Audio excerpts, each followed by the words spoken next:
क्या आप भी उन जिज्ञासु लोगों में से एक हैं जो किसी कमाल की इंजीनियरिंग मार्बल को देखकर ये सोचने को मजबूर हो जाते हैं कि साइंटिस्ट और इंजीनियरों ने ये कैसे सब मुमकिन कर दिखाया? अगर हाँ तो पानी पर बने ये शानदार पुल तो आपका ध्यान पक्का ही खींचते होंगे। कभी नदी तो कभी समंदर के बीच कैसे सैकड़ों चैलेंजेस को पार कर कैसे इन नायाब विशालकाय पुलों को बनाया जाता है, इसी पर शुरू करते हैं हमारी आज की पोस्ट। हम सब ये तो जानते ही हैं कि पानी पर बने ये पुल हमारे जीवन का एक अहम हिस्सा है। इनके ऊपर से गुजरकर हम समय और ईंधन की बचत करके अपनी यात्रा आसानी से पूरी करते हैं। ऐसे में बनाए जाने वाले इन पुलों के अलग अलग प्रकार के बारे में बात करें तो जिनमें है beam bridge, suspension bridge, arch bridge आदि, ये कुछ टाइप्स हैं। पानी के ऊपर बनने वाले इन पुलों के कोई भी पुल तब तक भार सहन कर सकता है जब तक उस पर पड़ने वाला भार डायरेक्ट या इनडायरेक्ट तरीके से जमीन में ट्रांसफर होता रहे। एक ब्रिज पर लाखों टन का भार हो सकता है लेकिन वो फिर भी मजबूती से खड़ा रहता है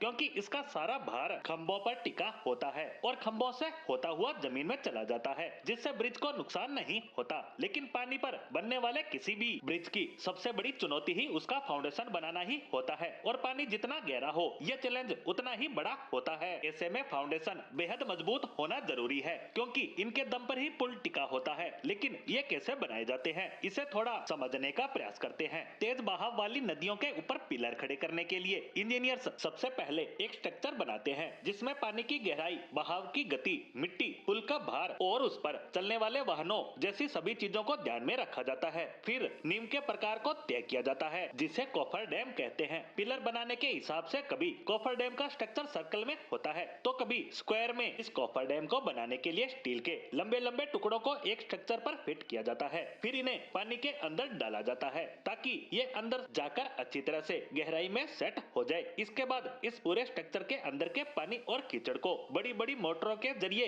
बाहर निकाला जाता है जिससे वहाँ सूखी और खाली जगह बन जाती है। इसी सूखी जगह पर पिलर बनाने का काम शुरू किया जाता है। हालांकि हर जगह इस तरह काम नहीं किया जा सकता। अगर पानी ज्यादा गहरा और बहाव तेज हो तो वहाँ कोफर डैम नहीं डाल सकते। जैसे समंदर में पहले ठोस जगह देखी जाती है। ऐसी परिस्थितियों में गहराई नापकर उस जगह बड़ी बड़ी मशीनों से गड्ढे किए जाते हैं जैसे बोरवेल बनाते समय करते हैं। फिर उसमें स्टील या लोहे के मोटे मोटे पाइप डाले जाते हैं जिसका पानी बाहर निकालकर उसमें सीमेंट और कंक्रीट का मिक्सचर भरा जाता है। जरूरत के हिसाब से ऐसे एक से ज्यादा स्ट्रक्चर तैयार कर और इन्हें आपस में मिलाकर एक मजबूत खंभा भी बना सकते हैं। और जैसे जैसे ये खंभे तैयार होते जाते हैं तो पहले से बने सीमेंट और कंक्रीट के ब्लॉक से इन पुल को तैयार किया जाने लगता है। जैसा कि मैंने बताया कि इन ब्लॉक्स को जमीन पर पहले ही तैयार किया जाता है तो इन्हें बड़ी बड़ी नावों और शिप्स की सहायता से इन पिलर के नजदीक ले जाया जाता है और वहाँ बड़ी बड़ी मशीनों की सहायता से इन बनाए गए पिलर्स पर सेट करते हैं। लेकिन कुछ परिस्थितियों में फ्लोटिंग इन कफर डैम बनाए जाते हैं जिसमें या तो ऐसी सामग्री का इस्तेमाल किया जाता है जो तैरती रहे या ऐसे पुल के नीचे